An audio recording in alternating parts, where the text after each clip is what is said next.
வாழ்க்கை சுமைகள் அதிகமாக இருக்கிறது என்று நினைக்கிறீர்களா? யாரும் என்னை புரிந்து கொள்ளவில்லை என்று தோன்றுகிறதா?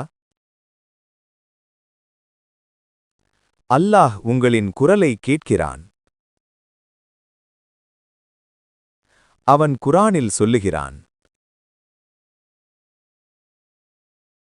ஒரு மனிதனுக்கு அவன் சக்திக்கு மேல் அல்லாஹ் சுமை தரமாட்டான்.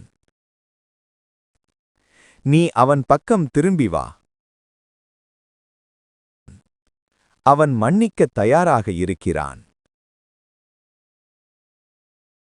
ஒவ்வொரு சோதனையும் ஒரு நன்மைக்காகத்தான். அல்லாஹ் மீது நம்பிக்கை வைத்தவன் ஒருபோதும் தனியாக இருக்க மாட்டான். இரவில் ஓதுபவருக்கு அது போதுமானது என்று கூறியிருக்கிறார்கள். அவன் உன்னை ஒருபோதும் கைவிட மாட்டான்.